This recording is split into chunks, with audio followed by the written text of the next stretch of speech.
Hello good afternoon बच्चों। तो कैसे हो आप? Myself Adil Ashraf and I have done my BTech from NIT Srinagar in the chemical engineering department.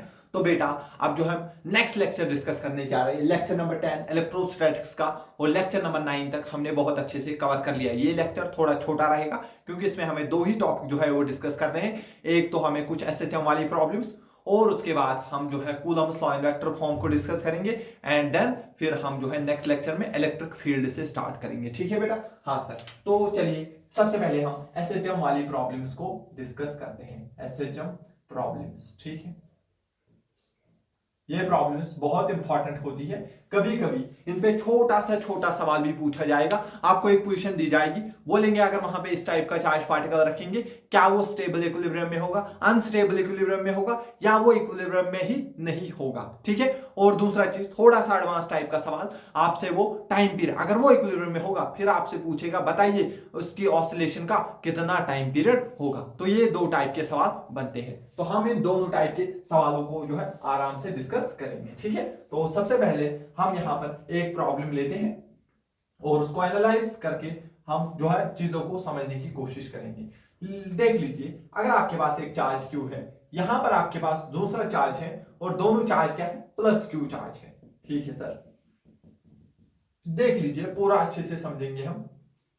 अगर मैं आपको एक चार्ज दे दूं, पॉजिटिव चार्ज क्यू नॉट, और जिसका मास है एम, अगर मैं उस चार्ज को इस जगह पे रखूंगा, क्या ये पॉसिबल है? ये पूरा मिडल पे है, ठीक है, बीच वाली लाइन है, उधर हमने रखा है। इस क्यू नॉट को क्या मैं इधर रखूंगा, क्या ये इक्विलिब्रियम में है या नहीं? सर इक्विलिब्रियम में अगर ये होगा तो इसके ऊपर नेट फोर्स 0 आना चाहिए। चलिए देखते हैं। अगर ये प्लस है, ये भी प्लस है, तो सर ये तो इसको इधर रिपल करेगा। अगर ये प्लस है, ये भी प्लस है, तो सर ये इसको रिपल करेगा। इन दोनों का रिजल्टेंट कुछ ऊपर आएगा। इसके ऊपर जो है सर नेट फोर्स 0 नहीं होगा। अगर नेट फोर्स 0 नहीं होगा तो सर ये जो है इक्विलिब्रियम में नहीं होगा। दैट मींस अगर आपको इस लाइन के अलावा कहीं भी चार्ज पार्टिकल रख लिया जाए, लेकिन इस लाइन से ऊपर या इस लाइन से नीचे, तो उसके ऊपर नेट फोर्स 0 नहीं आएगा और वो इक्विलिब्रियम पे नहीं होगा। ठीक है सर। तो कोई अगर होगा वो चार्ज को इधर रखेगा जिसका मास m है, तो ये प्लस, ये भी प्लस, तो ये इधर रिपल करेगा, सिमिलरली ये इधर रिपल करेगा। इन दोनों का रिजल्टेंट इस तरफ आएगा। दैट मींस यहां पर भी जो है एफ नेट फोर्स 0 के बराबर नहीं आएगा। दैट मींस ये इक्विलिब्रियम पोजीशन नहीं हो सकती है। ये मैंने थोड़ा जल्दी डिस्कस किया क्योंकि हमने ये पहले बहुत अच्छे से डिस्कस कर लिया है। ठीक है सर।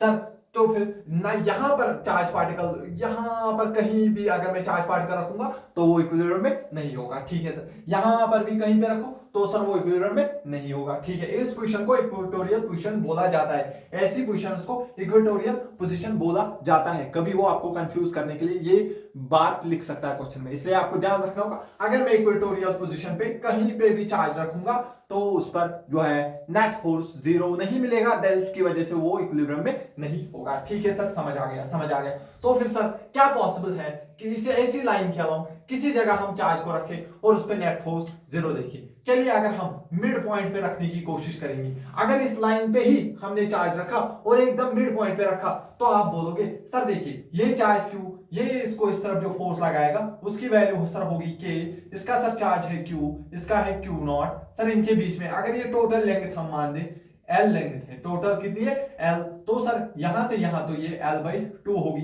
तो सर l/2 का होल स्क्वायर। ठीक है सर। इतना तो हमें समझ आ गया। लेकिन क्या ये चार्ज पार्टिकल इस चार्ज को देख के इसको रिपल नहीं करेगा? हाँ सर रिपल करेगा। कितने फोर्स के साथ? सर के।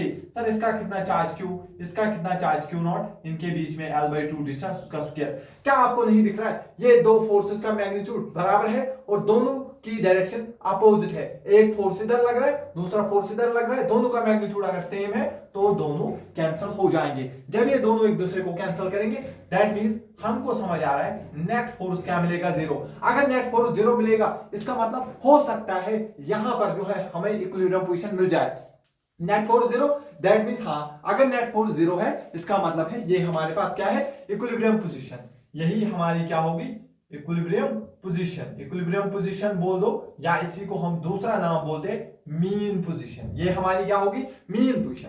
अब हमें देखना है, अगर हम इसको थोड़ा सा, ये तो पहला सिंपल क्वेश्चन आपसे पूछेगा क्या ये मीन पोजीशन है? हाँ। अब वो पूछ सकता है अगर ये मीन पोजीशन है, अब आप देखो ये यहाँ पे स्टेबल इक्विलिब्रियम होगा, इक्विलिब्रियम तो होगा, इतना तो समझ आ गया। नेट फोर्स जीरो है तो इसका मतलब इक्विलिब्रियम है। अब ये कौन सा इक्विलिब्रियम, दो टाइप के होते हैं, एक होता है स्टेबल इक्विलिब्रियम, एक होता है अनस्टेबल इक्विलिब्रियम। सर थोड़ा सा समझाइए पहले स्टेबल इक्विलिब्रियम और अनस्टेबल इक्विलिब्रियम क्या होता है। ठीक है, मैं थोड़ा सा आपको समझाता हूं। आप देखिए फॉर एग्जांपल अगर आपके पास एक कटोरा है, क्या है, सिंपल मैं समझाना चाहूंगा। अगर मैंने यहाँ पे एक बॉल रखी है, अगर मैं इसको थोड़ा सा ऊपर यहां पे ले आऊंगा और छोड़ूंगा, क्या ये बॉल वापस यहां पर जाना नहीं चाहेगी, और लेकिन अब ये इसको थोड़ी स्पीड मिल गई होगी, ये थोड़ा ऊपर जाएगी, फिर ये वापस यहीं पे आना चाहिए। दैट मींस मैं इसको अपनी इसकी पोजीशन से दूर लेना चाह रहा हूं, मीन पोजीशन से जैसे दूर ले लो, ये वापस मीन पोजीशन की तरफ आना चाहती है। दैट मींस इस टाइप ऑफ इक्विलिब्रियम को हम यहां पे बोलते हैं, ये हमारे पास स्टेबल इक्विलिब्रियम है। क्या है, स्टेबल इक्विलिब्रियम है। फिर से समझाऊंगा, मुझे लगता है कुछ बच्चों को जो है समझ नहीं आया होगा। ऐसे आप समझो, कटोरे के जो बॉटम में अगर हम कोई यहाँ पे बॉब रखेंगे, कोई पार्टिकल रखेंगे तो रेस्ट में होगा। हाँ, अगर सर आप थोड़ा इसको डिस्प्लेस करोगे और फिर छोड़ दोगे तो ये वापस इस पोजीशन पे आना चाहेगा। और जब भी पार्टिकल वापस अपनी मीन पोजीशन की तरफ आना चाहे, जब भी हम उसको थोड़ा डिस्टर्ब करेंगे, डिस्टर्ब करने के बाद जैसे ही हम छोड़ेंगे, अगर वो वापस मीन पोजीशन की तरफ आना चाहता है, वैसे इक्विलिब्रियम को स्टेबल इक्विलिब्रियम बोला जाता है। ठीक है सर, अब आप अनस्टेबल इक्विलिब्रियम समझाइए। दैट मींस इस तरीके से देखो, अगर मैं इसके टॉप पे एक पार्टिकल को रेस्ट पे रखूं तो वो रेस्ट पे ही रहेगा, लेकिन अगर मैंने इसको थोड़ा सा डिस्प्लेस किया तो थोड़ा सा जैसे धक्का दूंगा तो ये फर्दर नीचे जाना चाहेगा, ये वापस नहीं आना चाहेगा। यानी कि ऐसा इक्विलिब्रियम जहां पर मैं पार्टिकल को थोड़ा सा डिस्टर्ब करूं और वो इक्विलिब्रियम पोजीशन से दूर ही चला जाए, मीन पोजीशन से फर्दर दूर जाए, वापस ना आना चाहिए, तो वैसे इक्विलिब्रियम को हम बोलते हैं अनस्टेबल इक्विलिब्रियम। क्या बोलते हैं, अनस्टेबल इक्विलिब्रियम। क्लियर हुआ स्टेबल इक्विलिब्रियम और अनस्टेबल इक्विलिब्रियम में क्या फर्क होता है। हाँ ठीक है, आई होप आपको समझ आ गया होगा। ठीक है, हाँ तो हमने देख लिया। अब ये देखना है हमें स्टेबल इक्विलिब्रियम है या अनस्टेबल इक्विलिब्रियम है। इसको हम फर्दर फिर से डायग्राम बनाएंगे, थोड़ा अच्छे से समझ आए इसलिए हम फिर से डायग्राम बनाएंगे। इधर हमारे पास एक चार्ज है प्लस क्यू और इधर हमारे पास दूसरा चार्ज है प्लस क्यू, और जो है यहां पर इनके बीच में हमने एक चार्ज को क्यू नॉट रखा है जिसका मास है। देखो बेटा, अगर ये मिड पॉइंट पे है, अगर मैं इसको थोड़ा सा इधर डिस्प्लेस करूंगा x, थोड़ा सा मैंने इसको इधर डिस्प्लेस किया x, दैट मींस पहले ये यहां पर था, ये पहले यहां पर था और अब मैंने इसको थोड़ा इधर ले लिया, तो अब इससे क्या होगा, ये इसके ज्यादा नजदीक आएगा। जैसे इससे ज्यादा नजदीक आएगा तो ये इसके ऊपर फोर्स लगाएगा, हम उस फोर्स को F1 बोलेंगे। और इससे थोड़ा दूर हो गया, इससे क्या हो गया, थोड़ा दूर हो गया, तो ये इधर फोर्स लगाएगा, ये इधर फोर्स लगाएगा F2, लेकिन ये F2 कम होगा, F1 ज्यादा होगा। अगर ये ज्यादा हो गया, ये कम है, फॉर एग्जांपल ये 50 न्यूटन, ये 30 है, तो ओवरऑल ये वापस आना चाहेगा। दैट मींस ओवरऑल जैसे मैं इसको थोड़ा इधर ले जाऊंगा, क्योंकि जिधर इस तरफ ज्यादा फोर्स लग रहा है, तो ये वापस आना चाहेगा मीन पोजीशन की तरफ। दैट मींस हम बोल सकते हैं ये कौन सा इक्विलिब्रियम है, स्टेबल इक्विलिब्रियम। सर अगर हम इसको इधर x डिस्प्लेस करेंगे, वो भी देखते हैं। अगर इस तरफ इसको x हमने डिस्प्लेस किया तो अब ये इसके ज्यादा नजदीक आया, जैसे ज्यादा नजदीक आएगा तो ये ज्यादा रिपल्सिव फोर्स लगाएगा, इससे दूर हो गया तो ये कम रिपल्सिव फोर्स लगाएगा, ये फोर्स ज्यादा, ये फोर्स कम, ओवरऑल ज्यादा फोर्स जिस तरफ उसी तरफ नेट फोर्स। दैट मींस ये फिर से किधर जाना चाहेगा, मीन पोजीशन की तरफ जाना चाहेगा। दैट मींस हमें समझ आ गया ये हमारे पास कौन सा इक्विलिब्रियम है, स्टेबल इक्विलिब्रियम है। ये कौन सा इक्विलिब्रियम है, स्टेबल इक्विलिब्रियम है।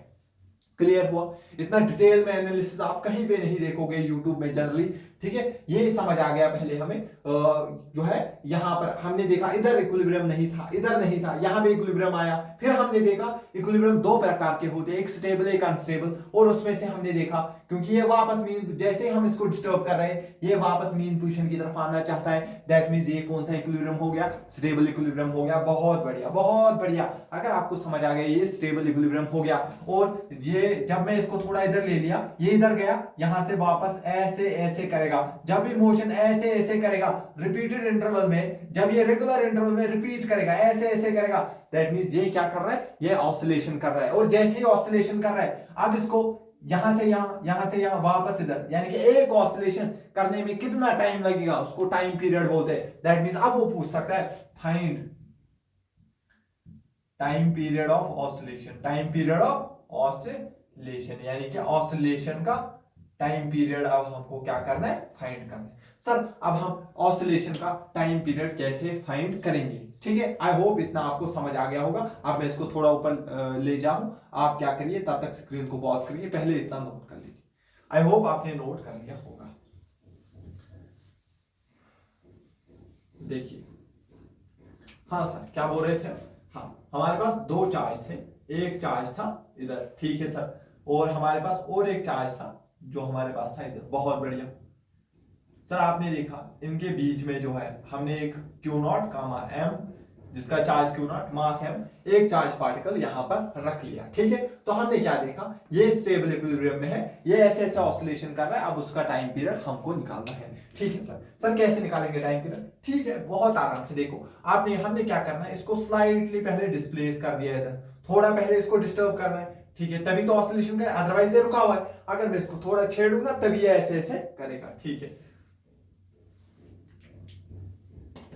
हाँ सर बताइए, हमने इसको थोड़ा इस तरफ जो है डिस्प्लेस कर लिया। एक्स देखो मैं पूरा समझाऊंगा, ये पूरी लेंथ कितनी थी, एल, ठीक है। हाँ सर, तो सर देखिए आपने इसको इधर एक्स डिस्प्लेस किया, दैट मींस ये इस चार्ज से कितना दूर हो गया, पहले ये l/2 था सर, प्लस एक्स हो गया, l/2 प्लस एक्स हो गया। देखो ये थोड़ा उतना अच्छा नहीं लग रहा है, हम क्या करेंगे, इनके बीच में डिस्टेंस को 2l मानेंगे। दैट मींस यहां से यहां पहले डिस्टेंस कितनी थी, l, अब मैंने x उसको फर्दर इधर किया, दैट मींस ये हो गया l प्लस x, ठीक है सर, बहुत अच्छा, समझ आ गया सर। सर यहां से यहां तक जो डिस्टेंस थी पहले l थी, उसमें से आपने x कम कर दिया, तो सर ये फिर डिस्टेंस होगी l माइनस x। सर बहुत बढ़िया, इतना क्लियर हो रहा है, मजा आ रहा है, बहुत बढ़िया, ठीक है। आराम से देखना कैसे करते हैं। ये जो है चार्ज q और ये भी चार्ज q दोनों पॉजिटिव है, तो ये इसको इधर रिपल करेगा, तो मैं इसको फोर्स बोलूंगा F1। तो ये q अब इसके नजदीक आ गया, तो ये भी इसको फोर्स लगाएगा F2। तो आप अगर मैं किसी भी बच्चे से पूछूंगा F1 बड़ा होगा या F2, आप सिंपलरली बोलोगे दोनों के चार्जेस सेम है, एक का डिस्टेंस ज्यादा एक का डिस्टेंस कम, जिसका डिस्टेंस कम वो उतना ज्यादा फोर्स लगाएगा, तो F2 ज्यादा होगा F1 से। तो एक चीज तो हमें समझ आ गई, F2 ज्यादा होगा F1 से। तो फिर अगर मुझे नेट फोर्स निकालना है, अब इस पे नेट फोर्स कितना होगा, देखो यहां पे नेट फोर्स 0 था, लेकिन कुछ डिस्प्लेस करने के बाद इसके ऊपर नेट फोर्स क्या है, बड़ा वाला फोर्स माइनस छोटा वाला फोर्स, ठीक है सर, बड़ा वाला फोर्स माइनस छोटा वाला फोर्स। बड़ा वाला फोर्स कितना है सर, के, इसके ऊपर चार्ज कितना है, क्यू, इसके ऊपर कितना चार्ज है, क्यू नॉट, डिवाइड बाय इनके बीच में डिस्टेंस कितनी, सॉरी ये वाला है बड़ा वाला फोर्स F2, के Q Q naught, divide by इनके बीच में डिस्टेंस L माइनस एक्स का होल स्क्वायर, ठीक है सर, माइनस F1 कितना है, ये जो इसने फोर्स लगाया कितना है, K, इसके ऊपर चार्ज Q, उसके ऊपर charge Q not, divide by L plus x का होल स्क्वायर, ठीक है। तो सर इसको फर्दर सॉल्व करिए आप, देखिए के क्यू नॉट दोनों में से क्या हो जाएगा, कॉमन निकलेगा, के स्मॉल क्यू कैपिटल क्यू, ठीक है, दोनों में कॉमन निकल गया, अंदर बच गया हमारे पास 1 minus 1 upon L minus x का होल स्क्वायर, माइनस अपॉन में आ गया L प्लस एक्स का होल स्क्वायर। क्या इतना क्लियर है, हाँ सर। तो सर अब इनको आपस में क्या कर दीजिए, क्रॉस मल्टीप्लाई कर दीजिए, ठीक है। तो सर इधर लिख लीजिए के small Q capital Q not, देखो इसको इधर हम मल्टीप्लाई करेंगे, ए है a प्लस बी का होल स्क्वायर, ये बनेगा l square plus x square plus 2l into x, ठीक है सर। सर बीच में माइनस का साइन है, लिख लीजिए सर, ये बनेगा l माइनस एक्स का होल स्क्वायर, सर ये बनेगा l square plus x square और बनेगा सर माइनस 2lx, ठीक है, क्लियर हो गया, बहुत बढ़िया। सर ये है a plus B into A minus B, ये है a प्लस बी का होल स्क्वायर और ये है हमारे पास a माइनस बी का होल स्क्वायर। तो आप देखते हैं इसको हम कैसे सॉल्व करेंगे फर्दर। अब हम जो है इसको ऐसे लिख सकते हैं, ये हमारे पास l माइनस एक्स का जो है होल स्क्वायर है और ये हमारे पास l प्लस एक्स का क्या है, होल स्क्वायर है। तो देखो दोनों के ऊपर स्क्वायर है, अगर मैं इसको क्या करूं, ये स्क्वायर ऐसे लिखूं, है ना, इसका भी स्क्वायर इसका भी स्क्वायर, तो होल अलग से लिख सकता हूं, हाँ सर। तो ये क्या बन गया, l minus A into L plus, ये बन गया a plus B into A minus B, A plus B into A minus B क्या होता है, A square minus B square, ये होता है A square minus B square, बहुत बढ़िया। मैं इधर लिखूंगा, देखो ये होता है, ये ऐसे हो गया ना, a माइनस बी इंटू में हो गया a प्लस बी, तो ये होता है A square minus B square, ठीक है सर, बहुत बढ़िया। तो सर ये हो गया के क्यू कैपिटल क्यू नॉट, के क्यू कैपिटल क्यू नॉट। देखिए सर, ये एल स्क्वायर और ये हो जाएगा माइनस एल स्क्वायर, ये एक्स स्क्वायर, और सर क्योंकि ये माइनस इधर हो जाएगा, ये बनेगा माइनस एक्स स्क्वायर। या मैं लिख लेता हूँ, एक तरफ और लिख लेता हूँ, कोई बात नहीं, क्योंकि कुछ बच्चों को जो है समझ नहीं आएगा। एल स्क्वायर प्लस बचेगा इधर एक्स स्क्वायर प्लस बचेगा 2lx, ठीक है, बहुत बढ़िया। माइनस इधर जो होगा एल स्क्वायर, अब इसके साथ भी माइनस होगा तो minus x square, minus minus क्या होगा सर, प्लस होगा, 2lx होगा, ठीक है सर। नीचे लिख लीजिए आप क्या होगा।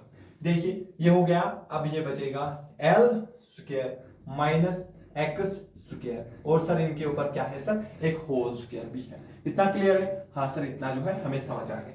अब देखो ये एल स्क्वायर और ये एल स्क्वायर चला जाएगा, ये एक्स स्क्वायर ये एक्स स्क्वायर चला जाएगा, यहां बच गया 12x plus 12x, that means ये बच गया हमारे पास 4lx, ठीक है।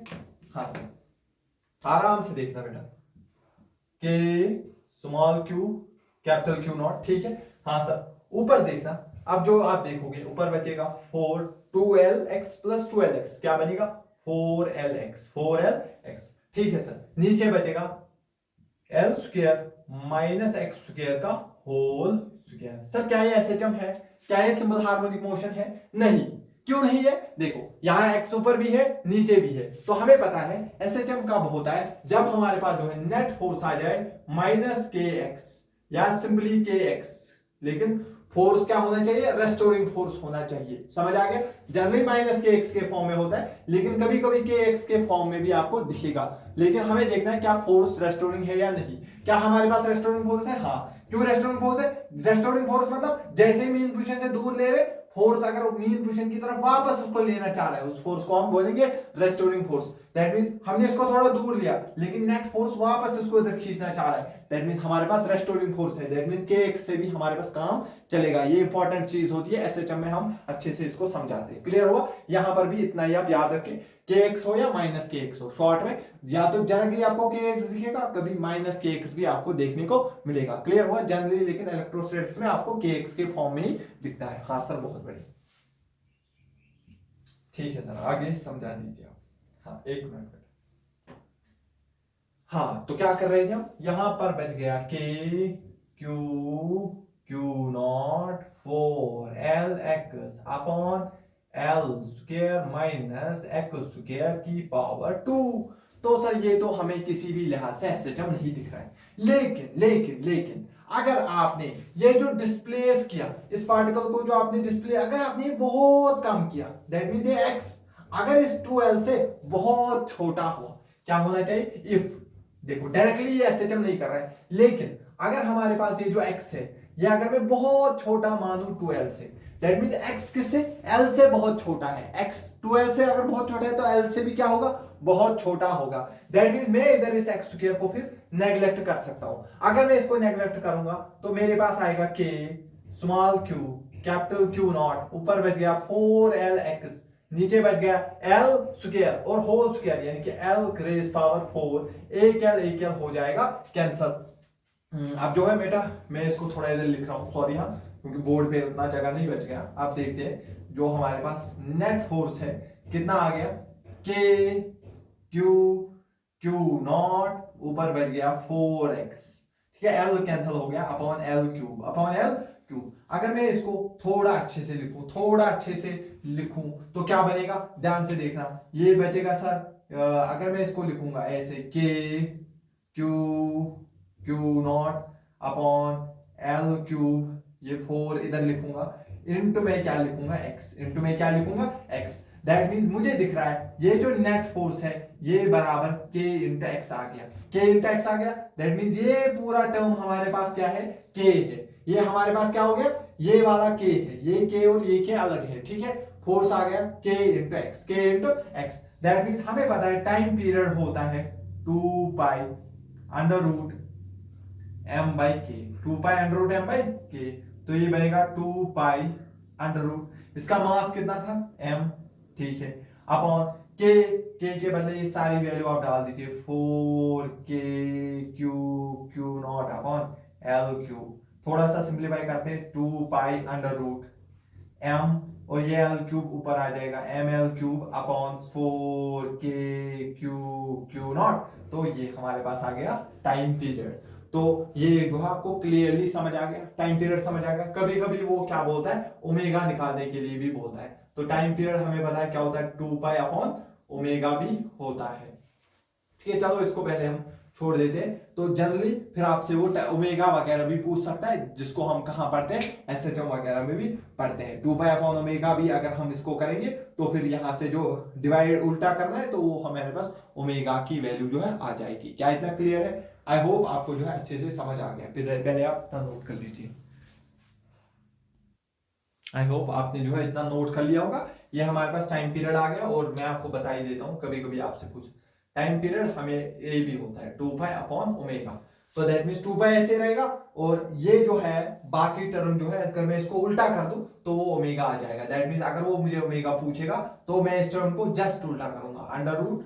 देखो ये वाली टर्म पूरी ऊपर लिखनी है 4k Q naught divide by M L cube. तो ये अगर उसने ओमेगा पूछा तो ये, अगर सिर्फ टाइम पीरियड पूछा तो ये आपका आंसर हो जाएगा। क्लियर हो गया?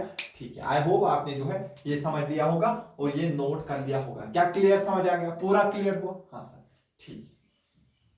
तो अब जो है हम और एक जो है इसमें सवाल लेते हैं।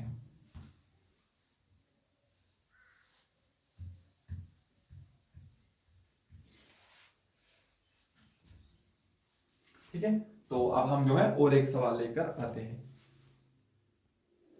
हाँ तो चलो बेटा, अब हम जो फर्दर देखेंगे, हम फिर से एक चार्ज क्यू और दूसरा चार्ज भी क्यू लेंगे। लेकिन इससे पहले हमने पॉजिटिव वाला क्यू लिया था, अब हम नेगेटिव वाला क्यू लेंगे। फॉर एग्जाम्पल, अगर जो हम यहाँ पे मिड पॉइंट पे इस बार -क्यू नॉट को रखे जिसका मास m है। ठीक है, क्यू नॉट का मास जो है वो हमें m है। क्लियर है? तो सर अगर हम मिडल में देखेंगे तो देखिए सर, ये क्यू क्या करेगा, इसको अट्रैक्ट करेगा। ये इसको क्या करेगा, अपनी तरफ क्या करेगा, अट्रैक्ट करेगा। और ये क्यू भी इसको क्या करेगा, अपनी तरफ अट्रैक्ट करेगा। और इसके ऊपर नेट फोर्स क्या आएगा, 0 हो जाएगा। दैट मींस अभी ये इक्विलिब्रियम पे है, अभी ये क्या है, इक्विलिब्रियम पे है। लेकिन अब मैं देखता हूं क्या ये ऑसिलेशन कर पाएगा या नहीं कर पाएगा। दैट मींस अब मुझे देखना है ये स्टेबल इक्विलिब्रियम में है या अनस्टेबल इक्विलिब्रियम में है। अगर ये वापस अपनी पोजीशन की तरफ आना चाहा, दैट मींस ये स्टेबल इक्विलिब्रियम में है। और अगर ये नहीं आना चाहा, दैट मींस ये अनस्टेबल इक्विलिब्रियम में होगा। दैट मींस अगर मैं इसको थोड़ा इस तरफ डिस्प्लेस कर दूं, थोड़ा इस तरफ डिस्प्लेस कर दूं, तो ये क्यू नॉट क्या करेगा, ये क्यू नॉट जो है, अब अगर मैं इसको इधर ले आऊं तो ये इसको अट्रैक्ट करेगा। और अब मैं अगर इसको F1 बोलूं तो ये इसको ज्यादा अट्रैक्ट करेगा, क्योंकि जितना पास आएगा उतना ही ज्यादा अट्रैक्ट करेगा। और ये तो इससे क्या हो गया, इस वाले से दूर हो गया। ये भी इसको अट्रैक्ट करेगा लेकिन कम फोर्स के साथ अट्रैक्ट करेगा। ज्यादा फोर्स किधर होगी, इस तरफ होगी। दैट मीन नेट फोर्स इसको इस तरफ आएगी और ये जो है इसके साथ चिपक जाएगा। दैट मींस यहां पर जो है इक्विलिब्रियम स्टेबल नहीं है, ये हमारे पास अनस्टेबल इक्विलिब्रियम हो गया और यहां पर ये चिपक जाएगा। और सिमिलरली अगर मैं इसको इस तरफ थोड़ा डिस्प्लेस करूंगा तो ये इसके साथ चिपक जाएगा। दैट मींस ये यहां पर जो है हमारे पास इक्विलिब्रियम नहीं, स्टेबल इक्विलिब्रियम आएगा बीच में, लेकिन जैसे ही हम थोड़ा बहुत इसको डिस्प्लेस करेंगे तो ये क्या हो जाएगा, चिपक जाएगा। दैट मींस ये वापस अपनी पोजीशन पे नहीं आना चाहेगा। दैट मींस ये कौन सा एग्जांपल हुआ, अनस्टेबल इक्विलिब्रियम का एग्जांपल हुआ। याद रखना आपको, ये अनस्टेबल इक्विलिब्रियम वाला एग्जांपल हो गया हमारे पास। क्लियर हुआ? ठीक है सर, आई होप ये आपने जो है नोट कर लिया होगा। फर्दर हम इसमें थोड़ा एनालिसिस करेंगे, बहुत अच्छे से हम इसको समझना चाहेंगे ताकि कोई भी क्वेश्चन अगर आ जाए हम उसको कर लें। देखना बेटा क्या करेंगे, इस चार्ज को यहां पे रखा, फिर से 2 इक्वल चार्ज हमने यहां पर रख लिए। लेकिन अब मैं क्या करना चाहता हूं, मैं थोड़ा सा इस इक्वेटोरियल पोजीशन पे इस चार्ज को लेना चाहूंगा, क्यू नॉट को, जो माइनस चार्ज है, इसके ऊपर मास m है। ठीक है सर, आप बोलोगे सर देखिए आपने इसको ऊपर लिया, फॉर एग्जांपल यहां से x डिस्टेंस ऊपर लिया, ये पूरी डिस्टेंस आप 12 मान लीजिए, और यहां से यहां तक की डिस्टेंस आप l मान लीजिए, यहां से यहां तक की डिस्टेंस को आप l मान लीजिए। इतना क्लियर है? हाँ सर क्लियर है, क्लियर है। हाँ तो क्या डिस्कस कर रहे थे हम? हाँ सर देखो ये हमारे पास -q, ये +q, सर ये तो इसको क्या करेगा, अट्रैक्ट करेगा। ठीक है, ठीक है। और ये +q और ये -q, ये दोनों भी अट्रैक्ट करेगा। दैट मीन नेट फोर्स किधर आ रहा है, नेट फोर्स हमें मीन पोजीशन की तरफ आ रहा है। दैट मीन अगर ये पहले यहां था, अगर मैंने इसको ऐसे डिस्प्लेस किया तो ये इसके साथ चिपक जाएगा। समझ आ रहा है? पहले ही यहाँ पे था, अगर मैंने इसको इधर डिस्प्लेस किया इसके साथ चिपक गया, अगर इधर डिस्प्लेस किया इसके साथ चिपक गया, दैट मींस ये प्रॉब्लम होगी, ये प्रॉब्लम होगी, ये यहाँ पे अनस्टेबल इक्विलिब्रियम को शो कर रहा है। लेकिन अब मैंने सोचा अगर मैं इसको x डिस्टेंस ऊपर ले जाऊं तो क्या होगा, इसको ये इधर खींचेगा F4 उसके साथ, इसको ये भी अपनी तरफ खींचेगा F4 उसके साथ। तो देखिए अगर ये एंगल में मान लूं थीटा है तो ये एंगल भी थीटा होगा क्योंकि दोनों की चार्ज सेम है। दैट मीन इसको एक कंपोनेंट इधर निकलेगा, एक कंपोनेंट इधर निकलेगा F cos थीटा, बहुत बढ़िया, और एक कंपोनेंट इधर निकलेगा इस फोर्स का F sin थीटा। ठीक है सर, समझ आ गया? सिमिलरली इस फोर्स का एक कंपोनेंट इस तरफ निकलेगा F cos थीटा, तो ये बनेगा 2F cos थीटा, और एक कंपोनेंट इधर निकलेगा F sin थीटा। तो दोनों कंपोनेंट क्या हो जाएंगे, कैंसिल, इसके दोनों हॉरिजॉन्टल कंपोनेंट कैंसिल हो जाएंगे, और इसके पास क्या बचेगा, सीधे सिर्फ वर्टिकल का कंपोनेंट 2 cos थीटा। और मैंने इसको थोड़ा ऊपर खींचा और इसमें जो फोर्स लग रहा है नेट फोर्स वो किधर आ रहा है, नीचे की तरफ, यानी कि वो इक्विलिब्रियम पोजीशन की तरफ आ रहा है। दैट मींस अगर मैं इसको इधर भी रखूंगा तो भी ये ऐसे ऐसे फोर्स लगेगा और इसको इधर फोर्स लगेगा 2F cos theta. That means यहां पर अगर मैं इक्वेटोरियल लाइन पे इसको कहीं पर भी रखूंगा तो ये स्टेबल इक्विलिब्रियम पे होगा, ये स्टेबल इक्विलिब्रियम पे होगा। सर समझ आ गया? इक्वेटोरियल लाइन, अगर मैं इसको इक्वेटोरियल लाइन पे रखूंगा तो ये स्टेबल इक्विलिब्रियम को शो करेगा, स्टेबल इक्विलिब्रियम को शो करेगा। ठीक है सर, अगर ये स्टेबल इक्विलिब्रियम करेगा, और सर आप कह रहे हो अब ये ऐसे ऐसे ऐसे ऐसे नाचेगा, तो उस नाचने का यानी कि उस ऑसिलेशन का टाइम पीरियड बताइए। नेट फोर्स कितना है, सीधे अब बहुत आसान, नेट फोर्स है 2F cos थीटा। ठीक है, लिख लीजिए 2, F की वैल्यू लिख लीजिए K, इसका वैल्यू कितना है Q, इसका वैल्यू कितना है Q0 into cos theta divide by इनके बीच में कितना डिस्टेंस, इसको R मान लीजिए, इसको क्या मानेंगे R divide by R square. Clear है? ठीक है सर, ये cos थीटा क्या होगा सर, cos थीटा क्या होता है, base upon hypotenuse, base x, यानी कि मैं इधर से लिखता हूं cos थीटा क्या होगा, base upon hypotenuse, base upon hypotenuse, base है x, हाइपोटेन्यूज है R, तो पुट कर दीजिए 2kq नॉट, 2kq नॉट, बहुत बढ़िया, divide by r square, divide by r square, cos theta की जगह मैं x बाय r लिख लूं। ठीक है सर, तो ये फोर्स मुझे दिख रही है 2kq not divide by r cube into में x। ठीक है सर, सर ये r क्या होगा, ये r निकाल दीजिए, ये r जो है ये हाइपोटेन्यूज है, इस छोटे से ट्रायंगल का हाइपोटेन्यूज है, तो मैं लिख सकता हूं r स्क्वायर पाइथागोरस थ्योरम से, इसका स्क्वायर होगा इसका स्क्वायर प्लस इसका स्क्वायर, ये कितना है l स्क्वायर, ये कितना है x प्लस होगा x का स्क्वायर, यानी कि r हमारे पास क्या होगा, r होगा directly under root l square plus x square. तो मैं इधर लिख सकता हूं, तो ये आपको समझ आ गया, r मैं इधर लिख के रखता हूं, या इधर मैं इसको ही लिखूंगा, मेरे पास क्या आ गया, ये नेट फोर्स फर्दर क्या बचेगा 2kq not, 2kq not, r cube की जगह लिख लीजिए l square plus x square की पावर, क्योंकि इसकी रूट मतलब पावर 1/2 और ऑलरेडी पावर 3 है, तो 3/2 इंटू बचेगा x, इंटू बचेगा क्या, ये किसी तरीके से एसएचएम दिख रहा है, नहीं, क्योंकि एसएचएम में सिर्फ ऊपर x होता है, यहां ऊपर भी x नीचे भी x, तो इट मींस एसएचएम नहीं कर रहा है, ऑसिलेशन नहीं कर रहा है। तो फिर लेकिन इफ अगर मैं बोल दूं ये जो मैंने इसको डिस्प्लेस किया ये बहुत छोटा डिस्प्लेस, इतना नहीं, ये तो मैं दिखा, ये असल में थोड़ा बहुत डिस्प्लेस किया, दैट मींस अगर मैं बोल दूं x बहुत बहुत छोटा है l से, x बहुत बहुत छोटा है l से या 2l से, कोई फर्क नहीं पड़ेगा, दैट मींस हम इस x स्क्वायर को नेगलेक्ट कर सकते हैं। अगर मैं इस x स्क्वायर को नेगलेक्ट कर दूं तो क्या मुझे 2kq not, 2kq not l square, ये स्क्वायर और ये खत्म हो जाएगा, ये बनेगा l क्यूब इंटू में x। तो क्या ये बोल दूं, ये मुझे फोर्स kx के फॉर्म में आ गया, क्या मुझे net force k into x के फॉर्म में आ गया, तो क्या ये k इस पूरे के बराबर आ गया। ठीक है सर, तो मैं आराम से टाइम पीरियड लिख सकता हूं 2 पाई, ठीक है, अंडर रूट m, इसका मास क्या है m, यहां में इनका मास नहीं रखना है, इसका मास रखना है, जो नाच रहा है उसका मास रखना होता है ऐसे, m अपॉन k क्या है सर, ये पूरी चीज k है, ये पूरी चीज k क्या है 2kq not divide by l cube. तो ये हमारे पास मिल गया टाइम पीरियड। अगर ओमेगा पूछेगा तो बस इसका उल्टा कर लेना।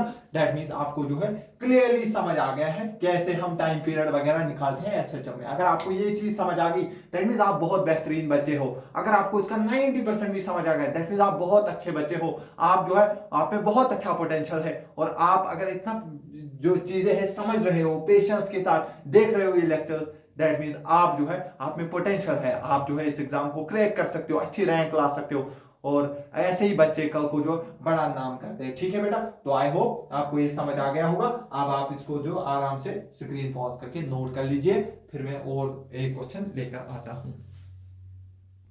तो चलिए अब जो हम कुछ सिंपल सिंपल सवाल देखते हैं। कभी कभी आपसे पूछा जाता है एक चार्ज यहाँ पे क्यू है और दूसरा चार्ज हमारे पास माइनस क्यू है, और अगर मैं इनके बीच में एक क्यू नॉट रखूंगा तो आप बोलोगे देखो इसके ऊपर ये क्या कर रहा होगा, इसको अट्रैक्ट कर रहा होगा, ये उसको रिपल कर रहा होगा, तो ऑब्वियसली ये इसके साथ चिपक जाएगा। ये कोई इक्विलिब्रियम यहाँ पे नहीं होगा क्योंकि नेट फोर्स नहीं जीरो मिल रहा है यहाँ पे, क्योंकि नेट फोर्स एक ही तरफ आ रहा है। दैट मींस यहाँ पर एफ नेट क्या है, जीरो नहीं है। दैट मींस ये कोई भी इक्विलिब्रियम में नहीं है। क्लियर हो गया? हाँ सर ये समझ आ गया।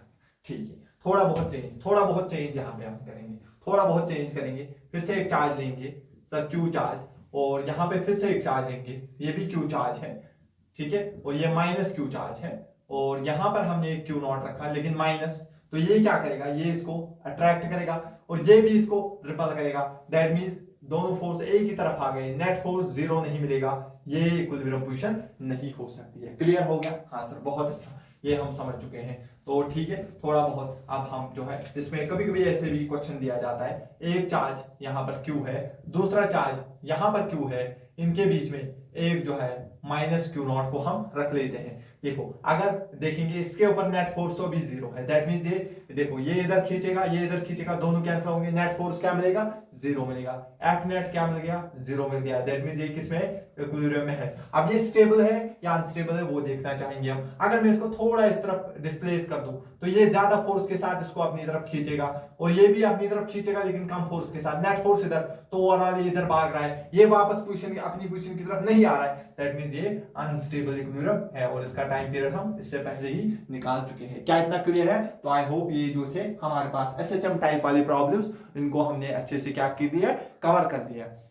अब जो हम नेक्स्ट लेक्चर में जब हम पीवाईक्यू का डिस्कशन लेंगे, आप बोलोगे सर क्या ही मजा आ गया, हमें तो पेन भी उठाना नहीं पड़ रहा है, ऐसे सवाल हो रहे हैं प्रीवियस ईयर, क्या पूछ रहा है JEE Mains, JEE Advance, NEET वगैरह। ठीक है, और फिर उसके बाद हम क्या करेंगे, एचसी वर्मा भी पूरी कंप्लीट करेंगे। क्लियर हुआ? लेकिन उसके लिए मैं अलग से आपके लिए लेक्चर्स बनाऊंगा। ठीक है, अदरवाइज हम पीछे हो जाएंगे। क्या इतना क्लियर हो रहा है? ठीक है, अब हम नेक्स्ट टॉपिक लेंगे Coulomb's law in vector form. ठीक है बेटा, तब तक आप जो है स्क्रीन को पॉज करके अच्छे से नोट करिए। हाँ तो चलिए बेटा, अब हम डिस्कस करते हैं Coulomb's law in vector form. तो मैं आपको दिखाऊंगा, ये उतना कुछ बड़ा टॉपिक था नहीं, पहले मैं सिंपली आपको समझाऊंगा क्वेश्चन कैसे सॉल्व होते हैं इससे। तो वो पहले मैं आपको दिखाऊंगा, फिर मैं उसका जो है आपको एक शॉर्ट ट्रिक दिखाऊंगा, उसके बाद हम बोर्ड्स में क्या डेरिवेशन लिखनी है वो भी आपको दिखाऊंगा। 2 मिनट में आप जो है उसको ऐसे ही निपटा दोगे। ठीक है, तो फॉर एग्जाम्पल देखिए हमारे पास एक चार्ज है फॉर एग्जाम्पल Q1, और हमारे पास एक चार्ज है यहाँ पर Q2। ठीक है, तो इसके कोऑर्डिनेट दिए होते हैं। फॉर एग्जांपल ये 0,0,0 पे ऑरिजिन पे है, तो ये फॉर एग्जांपल 1, फॉर एग्जांपल 3,4,0 पे है ये। ठीक है, क्लियर हो गया। ठीक है, तो सबसे पहले जब भी हमें फॉर एग्जांपल अगर आपसे वो पूछेगा force on Q1, force on Q2, Q2 पे हमें फोर्स निकालना है ड्यू टू Q1, किसकी वजह से, Q1 की वजह से। तो Q1 Q2 पे फोर्स किधर लगाएगा, इस तरफ लगाएगा। ठीक है, तो अब इसका वेक्टर फॉर्म हमें लिखना है। तो कैसे लिखेंगे, सबसे पहले हमें आर वेक्टर लिखना पड़ता है इसमें। तो ठीक है सर, आर वेक्टर जो है बहुत आसानी से लिखेंगे सर। फाइनल पोजीशन -0, फाइनल 3 -0, यानी कि 3 - 0 आई कैप। ठीक है, देखो कैसे लिखते हैं, प्लस फाइनल माइनस इंजन 4 - 0 जे कैप, प्लस 0 - 0, तो ये आ गया 0 K cap. That means R vector जो है वो आ गया 3 आई कैप प्लस 4 जे कैप जो है हमें मिल गया। तो सर इसका मैग्नीट्यूड अगर आप निकालते तो बिल्कुल आसान है, इसका मैग्नीट्यूड होता है अंडर रूट इसका स्क्वायर यानी कि 3 का स्क्वायर हो गया 9, इसका स्क्वायर 4 का स्क्वायर हो गया 16 यानी कि 25 रूट 25 5 होता है। ठीक है, तो लिखिए सर कितना फोर्स होगा। तो फोर्स होगा देखिए कि इसका चार्ज Q1, इसका चार्ज Q2 डिवाइड बाय क्या होगा आर स्क्वायर, डिवाइड बाय होता है R square into vector form में अगर लिखना है तो आपको आर वेक्टर लिखना है, क्योंकि इसकी वजह से इसके ऊपर तो पोजीशन वेक्टर क्या लिखोगे फाइनल माइनस इनिशियल, तो वो मैं लिख सकता हूं इंट में लिखूंगा आर वेक्टर यानी कि यूनिट वेक्टर लिखना है मुझे। ठीक है, तो सिंपल हो गया कि Q1 Q2 divide by R square, तो ऐसे रखो आर वेक्टर क्या होता है सर, ये होता है वेक्टर डिवाइड बाय उसका मैग्नीट्यूड, यूनिट वेक्टर क्या होता है वेक्टर डिवाइड बाय उस मैग्नीट्यूड। तो अगर हम देखेंगे तो ये आ गया के Q1 Q2, आर वेक्टर कितना है 3i cap plus 4j cap. ठीक है sir, divide by R into R, क्योंकि ये भी मैग्नीट्यूड ये भी मैग्नीट्यूड यानी कि आर क्यूब और आर अगर हम इसका मैग्नीट्यूड निकाल चुके हैं 5 यानी कि 5 का डालना है क्यूब, तो बस ये हमारे पास वेक्टर फॉर्म में होता है कूलम्स का। क्या इतना क्लियरली समझ आ गया? ठीक है, तो अगर इतना समझ आ गया पहले आप इसको क्या कर लीजिए नोट कर लीजिए। तो चलिए और एक सवाल देखते हैं।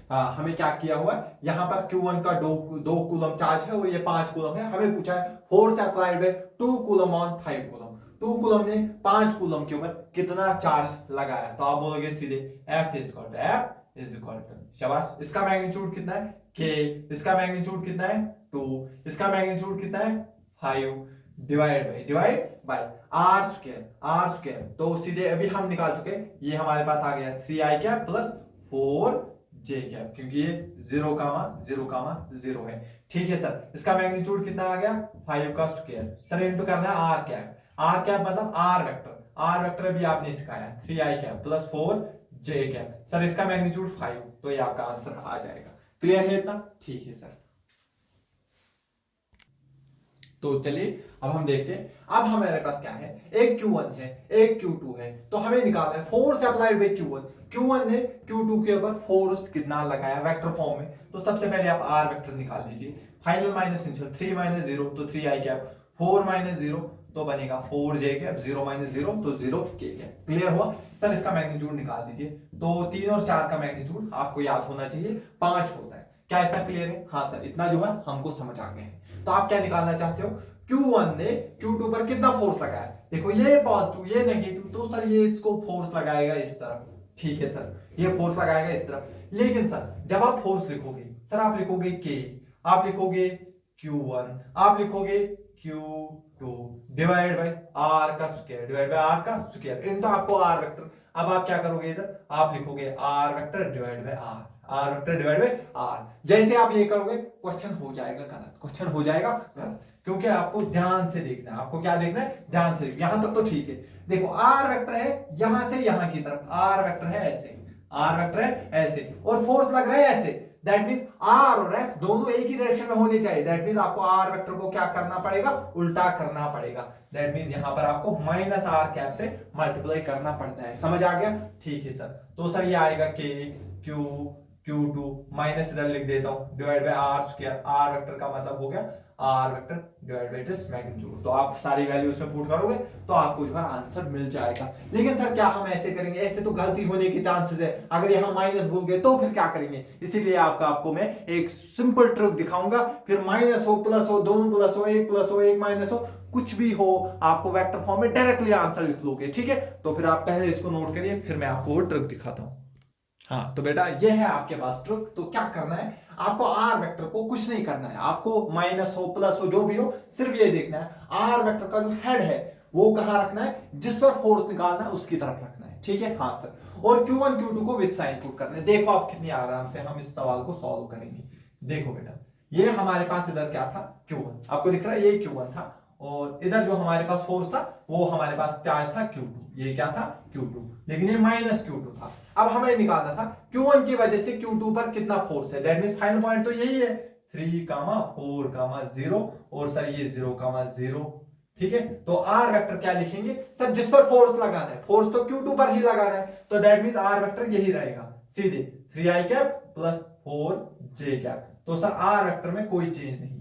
ठीक है सर फिर ये सवाल कैसे होगा, सीधे Q1 Q2 को विद साइन पुट करना है। दैट मींस आप कह रहे हो F is equal to K Q1 sir पहले आपने बोला था विद साइन पुट नहीं करना है, वो मैग्नीट्यूड था, अगर वेक्टर फॉर्म में तो विद साइन पुट करना है, ठीक है, क्योंकि ये ट्रिक है।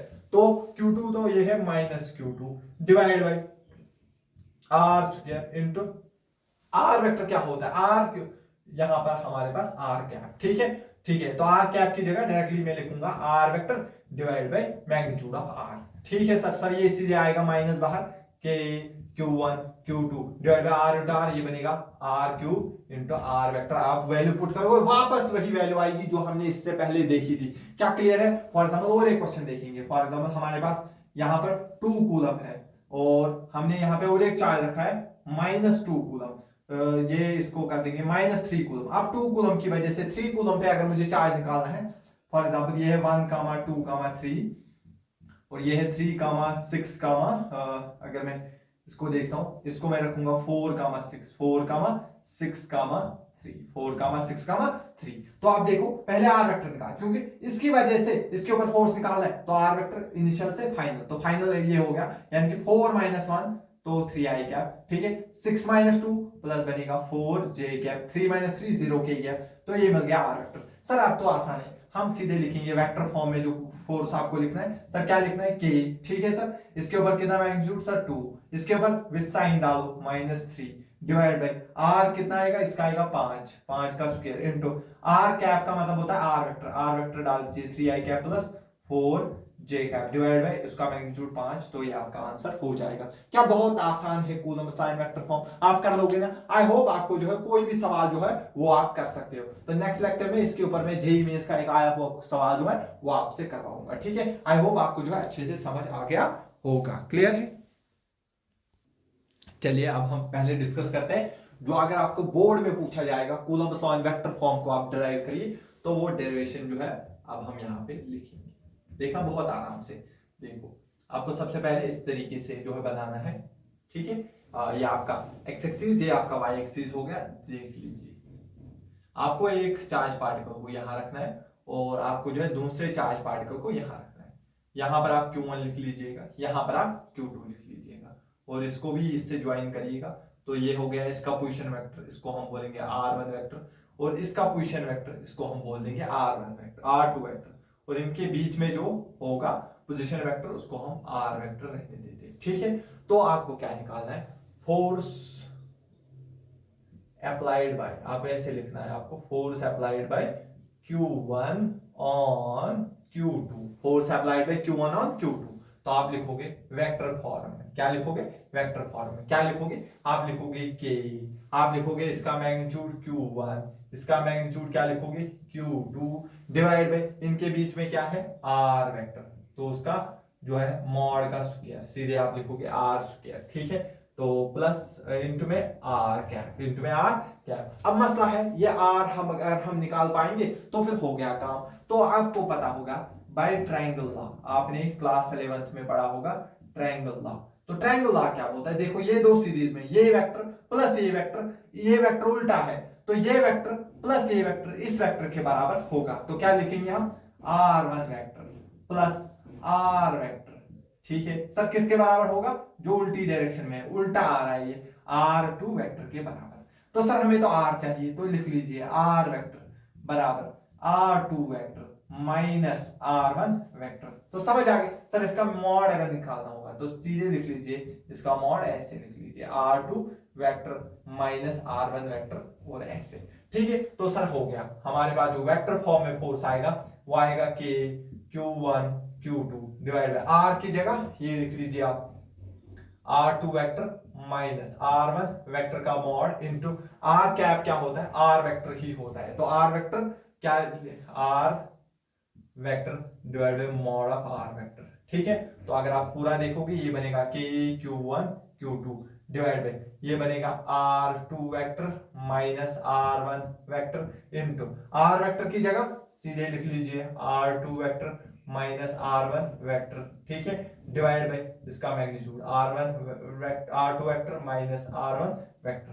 तो ये स्क्वायर था, तो ये अब क्या बनेगा, सिंपल ये बनेगा के Q1 Q2 ये स्क्वायर और ये एक, तो ये बनेगा Q R2 vector minus R1 vector का होल क्यूब इनटू में बचेगा R2 vector minus R1 vector. तो ये आपका हो गया Coulomb's law in vector form. तो ये आप बोर्ड में जो है इसकी डेरिवेशन आप लिख सकते हो। क्लियर है इतना? ठीक है।